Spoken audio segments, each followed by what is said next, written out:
बलिया जनपद में तमाम सारी समस्याएं दिखाई दे रही। उसमें से कुछ समस्याओं ट्रक चालकों की है। ट्रक ड्राइवर कोयला लादकर बिहार से यूपी में आ रहे हैं।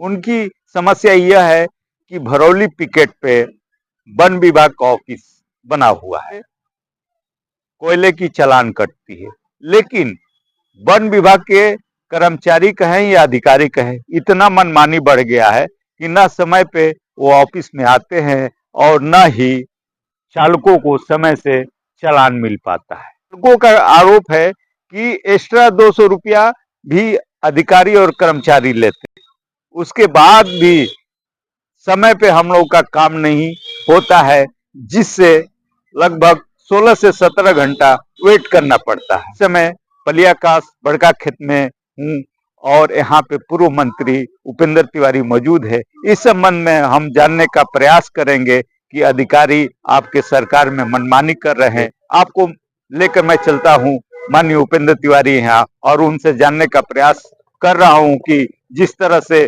नरही वसूली कांड हुआ था, उसके बाद 200 रुपया कोयला गाड़ियों से अवैध वसूली की बात आई है, उनका क्या इस पे राय है, हम जानने का प्रयास कर रहे हैं। हमारे कुजू से जी, झारखंड अभी बरौली में है जी। क्या क्या समस्या है? समस्या है कि हम लोग सरकार को टैक्स भरना नहीं चाहते हैं, हम लोग देने के लिए तैयार हैं, लेकिन यह कार्यकर्ता नाम का कोई आदमी नहीं है। ये 12 बजे से हम लोग अभी तक मैंने खड़ा ही है। धनबाद से गोरखपुर जाते हैं, वही बलरामपुर जाते हैं। जब आते हैं तो यहाँ वही ड्रामा रहता है। रात में आओ तो मतलब अभी नहीं रहेंगे, अभी बाद में करेंगे। आज रात का ही कहानी, मेरा गाड़ी था साथ का, वो पर्ची देने आया, ये लोग बोला कि नींद आ रहा, सोने चल गया, कागज़ वो लेके चल गया। फिर आया कब 1 बजे रात में दिया तो 1 बजे रात में आया, दिया फिर चल गया। फिर अभी हम लोग ऐसा हम बोले कि 200 रुपये एक्स्ट्रा नहीं देंगे भैया, काहे देंगे भैया, बंद हो गया। तो जो सबका कागज़ लेके जाने लगा, बोला आओ हेड ऑफिस। कितने घंटों से आप लोग इंतजार कर रहे थे इनका? रातें से इंतजार कर रहे हैं। और कितने घंटे ये ड्यूटी पे रहते हैं मालूम? ये ड्यूटी का घंटे भर नहीं होगा, अभी तुरंत आया, 15 से 20 मिनट हुआ और गरमा के चल गया। गोलम्बर पे हैं, यहाँ वन विभाग के लिए हम लोग लाइन लगे हैं। रात से 9 बजे से बोलते हैं कि 11 बजे आते हैं, और आए 10 मिनट के लिए और 10 मिनट में चले गए। हमारा काटा पर्ची भी लेके चले गए। अब बोल रहे हैं कि 1140 का रसीद देंगे और 1350 रुपये दो। 1250 रुपया किस लिए मांग रहे हैं? वो बोल रहे हैं कि 200 रुपये एक्स्ट्रा लगेगा।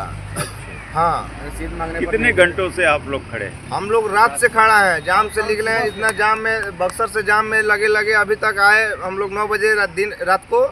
उसके बाद में हम लोग जब से खड़ा है तो तबले यहाँ पे आते हैं जाते हैं, आते जाते कोई नहीं आया। सुबह में आया, कितना बजे, 7 बजे आया, फिर चला गया, भाग गया। बोला है कि आओ बलिया ऑफिस पे आओ, वहाँ पे काटेंगे। हमारा काटा भी पर्ची लेकर चला गया। अच्छी, आप लोग प्रतिदिन आते हैं या 2 दिन 4 दिन बाद करके आते हैं? 2 दिन 4 दिन करके आते हैं हम लोग। तो यही नियम रहता है? यही नियम रहता है, बंदी रहता है? बंदी रहता है, बंदी रहता है जी।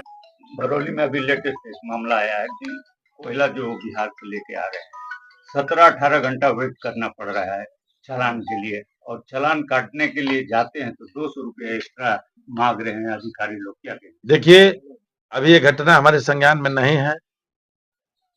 वन विभाग का मैं मंत्री रहा हूँ। कोयला खनिज पदार्थ के अंतर्गत आता है। जब एक राज्य से दूसरे राज्य में आता है तो उस समय मैं था, तो थोड़ा बहुत मैं जानता था कि जब वहां कर लगता है, क्योंकि जहां तक जाम की बात है तो जाम में 2-3 घंटा कल मैं भी फंसा था निमंत्रण करने। आज भरौली से लेकर कोटवा नारायणपुर हो, रात जब मैं 9 बजे आ रहा था तो सुहाव और लक्ष्मणपुर के बीच सुरही तक जाम लगा हुआ है। चिदबड़ा गांव से लेके फेफना के बीच में 2-2.5 घंटा जाम में मैं फंसा रहा।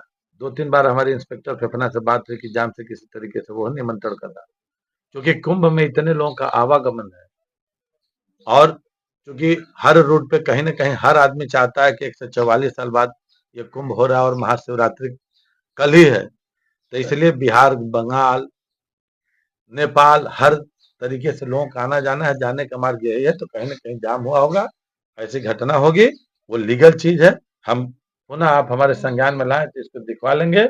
जो शासना देश के दायरे में होगा वही होगा। मंत्री जी, बाकी नियम कानून से इतर कोई कुछ नहीं कर सकता। एक प्रश्न हमारा है। जो ही करेगा वो जेल जाएगा, जैसे